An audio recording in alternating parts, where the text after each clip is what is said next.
are made. I'm your host, Josh Perry, standing in for Austin today. This is the show where we believe you can be a millionaire in all six aspects of health: intellectual, social health, physical health, mental health, spiritual health, and financial health. I'm particularly excited about today's episode because we are going to be talking about spiritual health and hope. And there are some phenomenal guests on here. Every person out there knows something that you don't, and there is something to be learned from everyone. So, in the spirit of authenticity, this is a real show, live, no bias, no persuasion. I didn't meet any of these guests until 15 minutes before the show.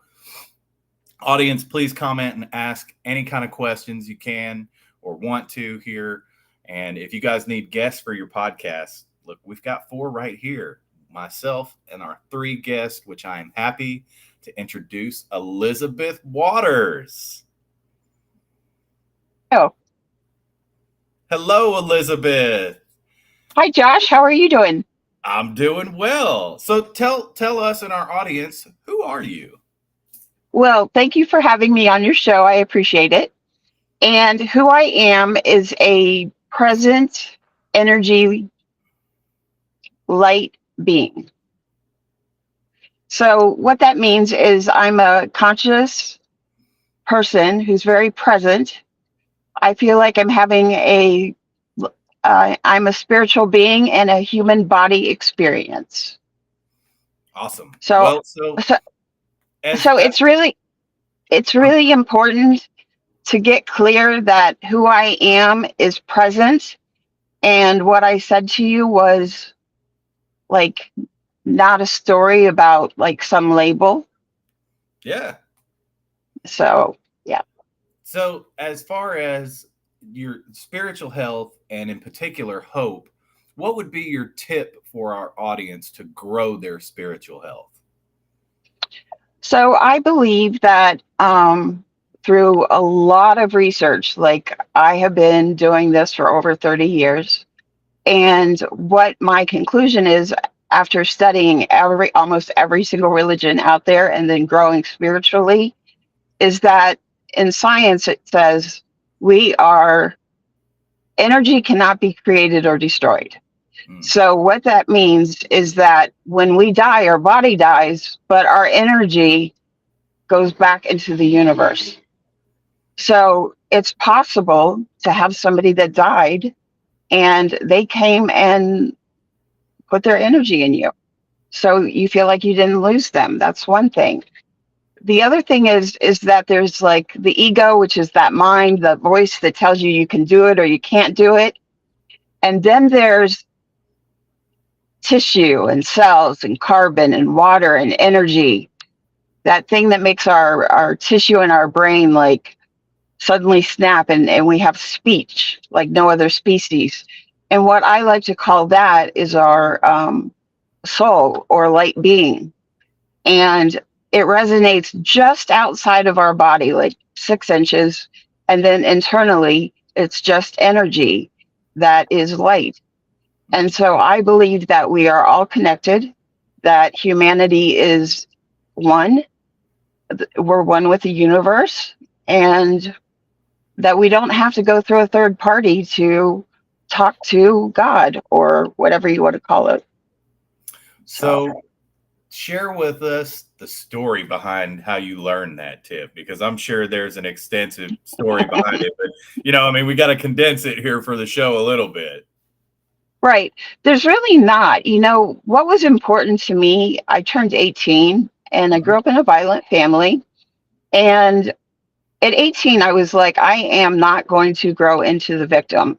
My commitment is to grow as a person and heal and take responsibility for myself.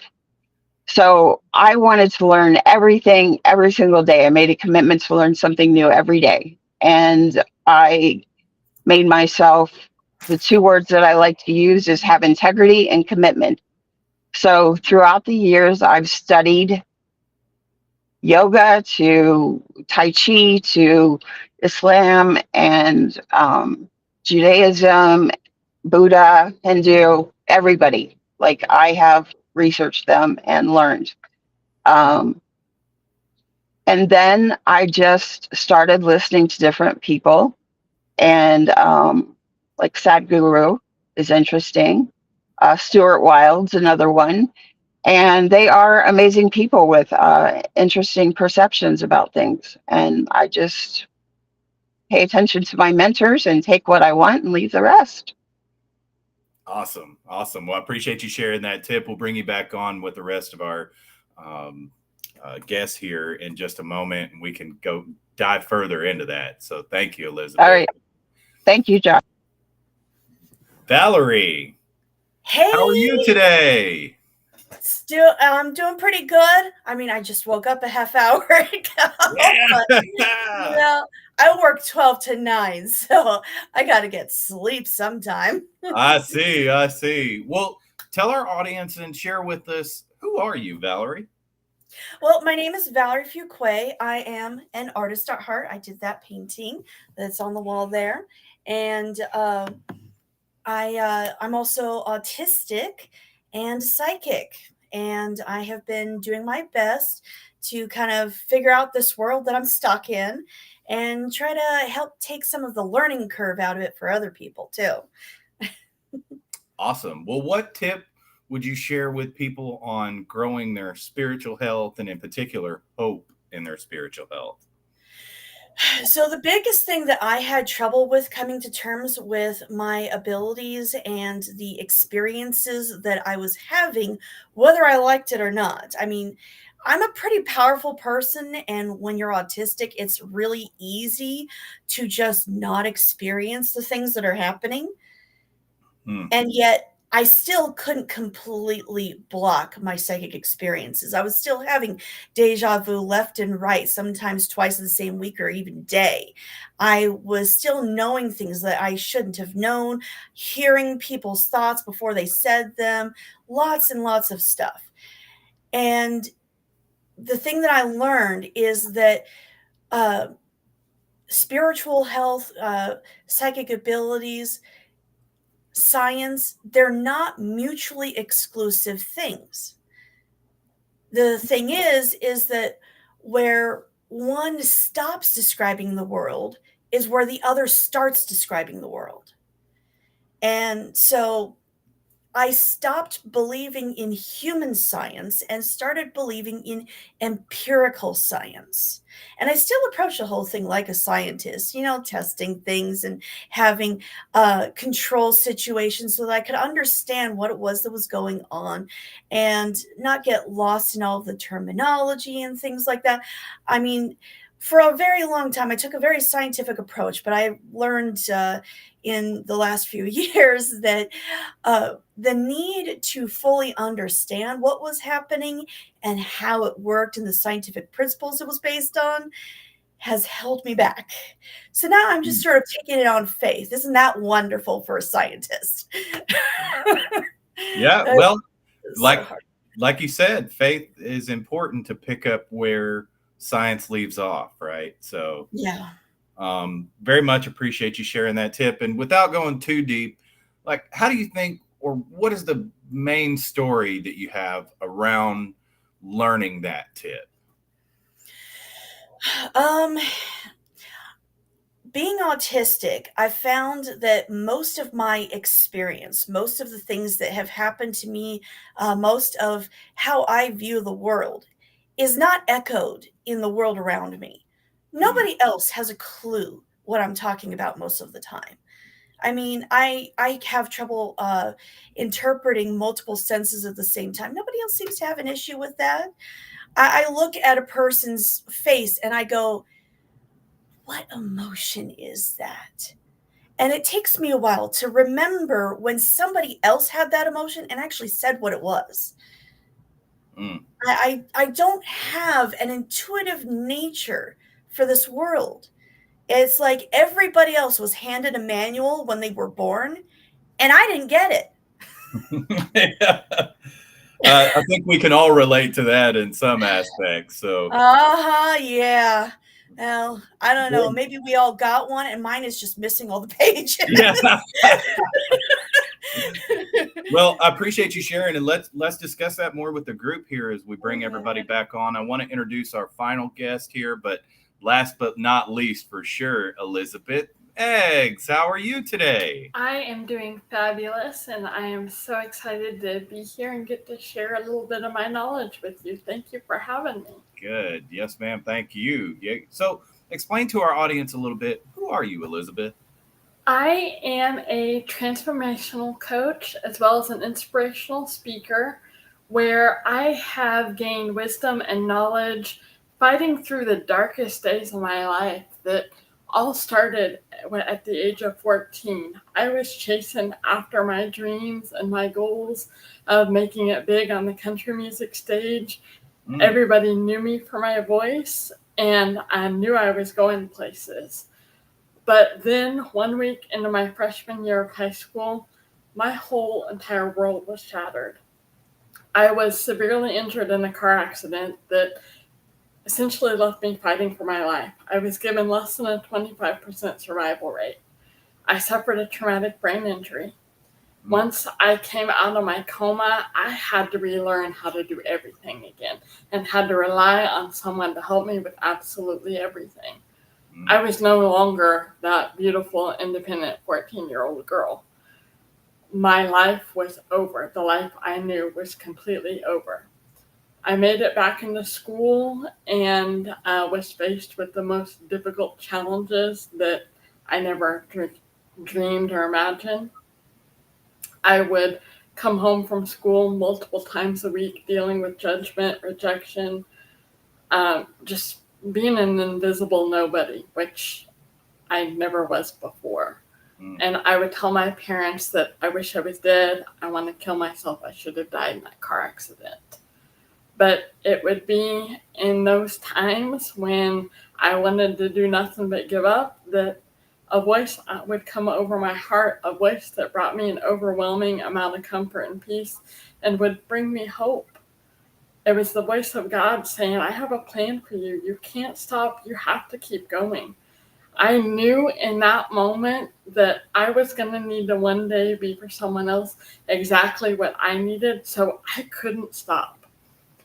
I would continue through high school, not realizing it at the time, but I was developing strategies that would actually help me to find my peace, help me to find my confidence, that would later get me through a toxic relationship, an abusive marriage, that once I was able to find my way out by God's grace and mercy, I was given clarity that had I not developed the strategies that got me through my recovery, I wouldn't have survived my marriage.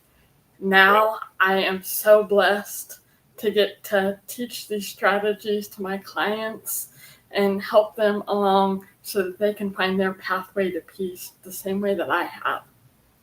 So I'm really curious to hear your answer then. If you had to condense it all down to just one tip on maintaining hope in your spiritual health, what would you share with our audience to keep hope? The one tip that I have is to learn how to shift your perspective. You're in a dark room.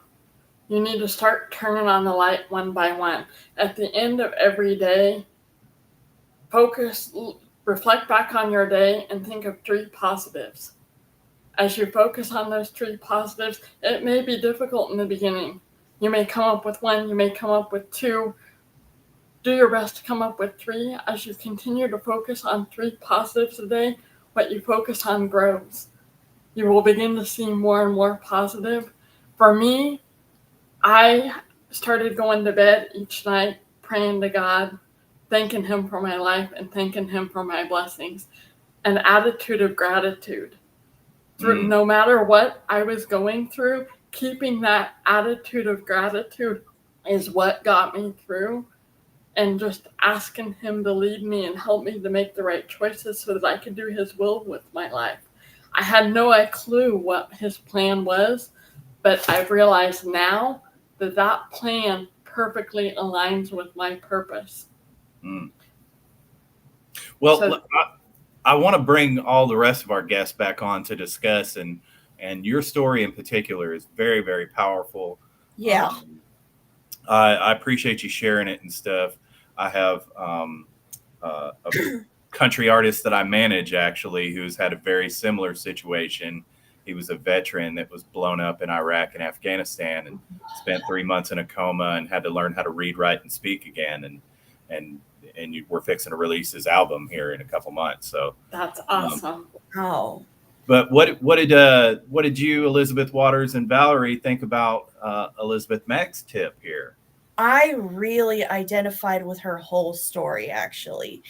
I mean, I've been autistic my entire life and I didn't even know it. Nobody had answers for why I was the way I was, why I didn't get it, why I was so smart, and yet everything seemed to go over my head.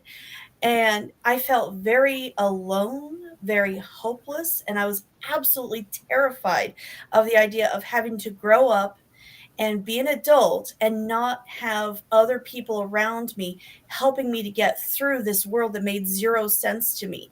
I was pretty sure I was going to end up dead if I did that.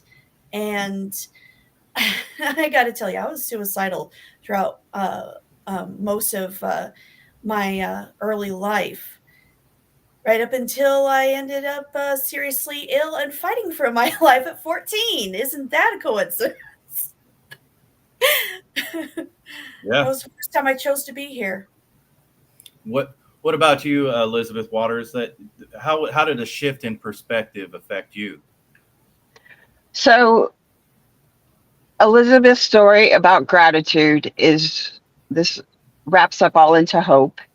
Is that in my course, we teach gratitude. As soon as your eyes pop open, you say 3 things, and if possible, 20 every single morning. That alone will transform your life because you have a different perspective, as she said, in life. And then the other thing is that if your eyes actually popped open, there's still a reason that you're here, whether you know it or not. Mm-hmm. So you just have to have faith. You might only be able to see 2 steps in front of you and not the end result, but it's the journey we're on, and you just have to have faith in it. Yeah. Well, and I want to get to what your tip was too about being in present energy as well. What did Elizabeth Meggs and Valerie, what do you guys think about Elizabeth Waters' tip about being, present in her energy and focusing on integrity and commitment? Yes, being present is so important. And of course, committing each day, like how I can relate is no matter what difficulties I was facing, I had to commit and be present, commit to being the best version of myself every single day. It's difficult at times, but nothing worth doing has ever come easy. But once you get on the other side, the reward that you receive is so much more amazing a feeling and so good and gratifying that it boosts your confidence. It boosts your belief in yourself, and you find the strength to keep going. That's how you build resilience.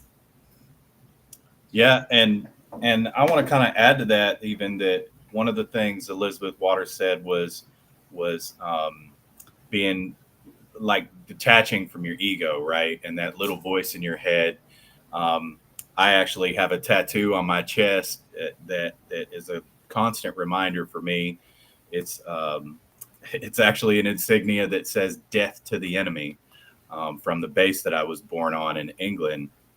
And so it's a reminder of for me personally, every morning when I look in the mirror, that little voice in my head that says I'm not good enough, or I don't have the resources, or I don't, you know what I mean? Can't is the enemy. And you've really got to attack that with gratitude every morning, is why I was smiling about the 3 things.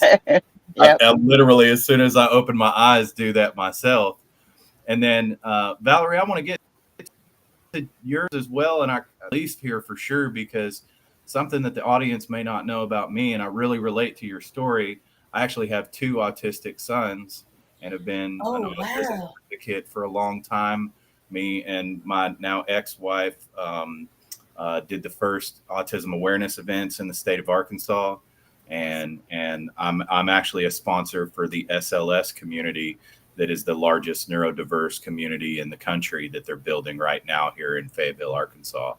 So one of the things that you really said was kind of like coming to terms with your power.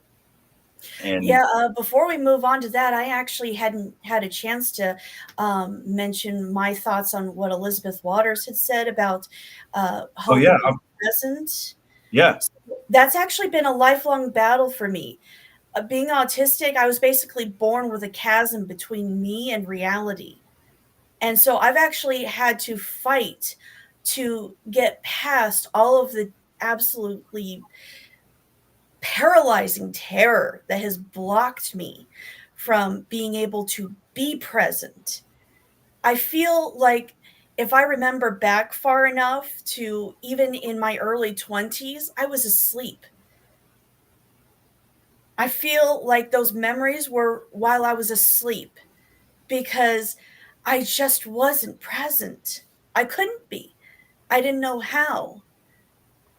But fortunately, with all of the trauma work that I've been doing and delving into why I have all of these fears, why so many things keep scaring me, getting to the root of the problem and dealing with all those fear issues, I'm actually able to embrace reality more without feeling like death is hiding around some corner and about to attack me.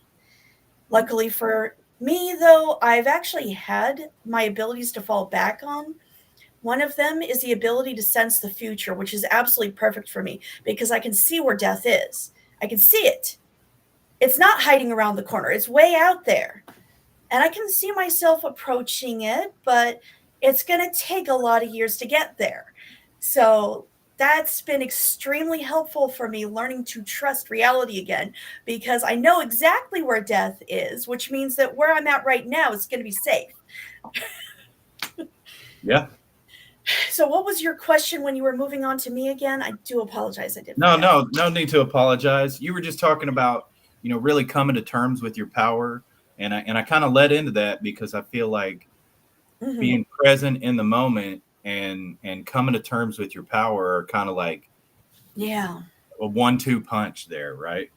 Mm-hmm. Yeah, I think they're probably really related because when you're really present, then you're really connecting to the moment, to the things that actually exist, to the people around you. And using that really helps you to come to terms with your abilities and not get so lost in all the fears and the worries and what if it means something more than this. Mm. And it can really help you to grow as a person and as a person who has abilities. Well, and you talked a lot about like having some dark years early, and I myself had a lot of those same experiences. I had a very rough upbringing that we won't, dive too deep into. But Me too. what would you say is the thing that like, and this is a question for all of you guys, really. What was the one thing that really like kept hope for you? You know what I mean? Like that kept you pushing past the wanting to end your life or the wanting to just be done with stuff. I was too scared to get hurt. I was like, okay, I'm ready for death to show up and take me out of this situation so I don't have to worry anymore, but I am too scared to actually hurt myself and cause that to happen. Mm. I thought it was also convenient that I was dying from something that could just take me like that at 14. I was like, oh man, this is perfect. This is my exit strategy. The doctor's like, you could die at any time. I'm like, great. But then my mom is going to be devastated. No. Yeah. Oh, I'm missing it. What about Oh, you, Elizabeth Max? You've got such a powerful story, and having those same issues here as Valerie did at 14, ironically enough. What was the thing that really pushed you to maintain hope? For me, it was Jeremiah 29:11. For I know the plans I have for you, declares the Lord, plans to give you, to prosper you and not harm you, plans to give you hope in the future. My hope was in that plan. I knew that that plan was my future, and me learning through the difficulties and the struggles that I faced daily for years, just learning to fight through that, learning to accept and let go of the things that were out of my control. That's what gave me hope. And with every struggle, every lesson that I had to learn, that just made me become stronger and stronger so that I could become unstoppable. Beautifully answered. I should What about- probably. Go ahead. I realized that I had not quite gotten to the part where I actually developed hope. It took a lot longer for me to actually do that. But when I got past the whole dying thing, I realized that I needed to take control of my life and turn it into the life I wanted it to be, instead of always letting the events occurring around me steer my ship. I was reactive instead of active in my life. And when I realized that, I just took a look at all of the things I didn't like about my life and what I wanted them to change into. And I identified the things that I actually felt I had some sort of control over. And I started working on those and developing a plan. I switched from a pessimist to an optimist because I noticed after a lot of study that the only difference in their happiness level in the days that they experience is the pessimists keep focusing on all the bad things that happened, and the optimists focus on the few good things that happened. So the optimists get to be happy with the exact same day that the pessimists have been suffering from. Absolutely. And your attitude towards it, I feel like has a lot to do with the direction that your life is going to take. And I've had those experiences as well, where it's like, you can be caught in the past of who you were and what you did before, or any of these things that were holding you back, or you can really be present in the moment, as Elizabeth Waters points out, and then exert your willpower over what you can control, as Elizabeth Meggs points out, in the direction that you want to control it, right? Like, and it's not, control is probably the wrong word. It's more like what you can affect. Yeah, guide, if you will. I like to think about it like being in a boat on the river or whatever, because it's going to take you regardless. But you can definitely have some sort of an effect on where you end up going. Yeah, you can steer the ship for sure. It's just going to go downriver regardless of what you do, right? Yes, but you can steer it toward the rocks, or you can steer it toward the nice, gentle path, That's it. Well, and sometimes I'm gonna rapids.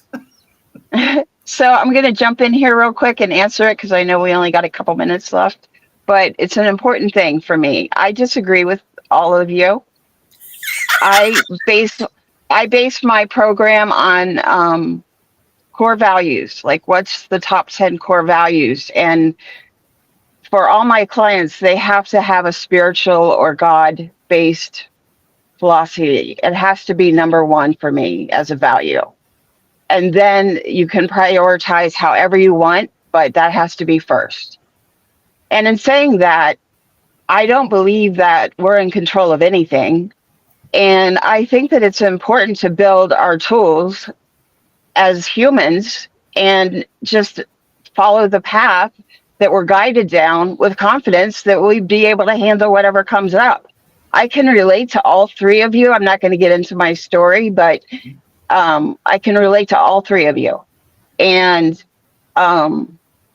it's really about speaking from love and not like defining it as negative and positive. What those darkest moments in my life taught me is that if I open my eyes in the morning, there's still a purpose for me. There's still a reason God wants me here. And I just need to build myself up with the tools that I have to know that whatever He throws at me, I can handle it. And I'm not afraid to die anymore. I got that resolved. And I'm not fearful of anything because I know I've already walked the path and I can handle that. And I'm ready to get out in the world and change somebody else's life because I have the tools. Awesome. I actually really appreciate a contrarian point of view there on that, and that you shared that, Elizabeth Waters, for sure. So, look, that's our show here today, guys. So I think this Thank was a you. phenomenal topic and a phenomenal show. Um, for our audience members, if you guys need any guests for your podcast here, we've got 4 phenomenal guests here and coaches and speakers here as well. So we're going to leave all social links and everything in there. Check us out. We appreciate our sponsors here today. And, millionaires are made through a lot of different aspects here, but spiritual hope and spiritual health, I think, is a great one that we've talked about here today. So thank you guys for joining us, and have an amazing rest of your day.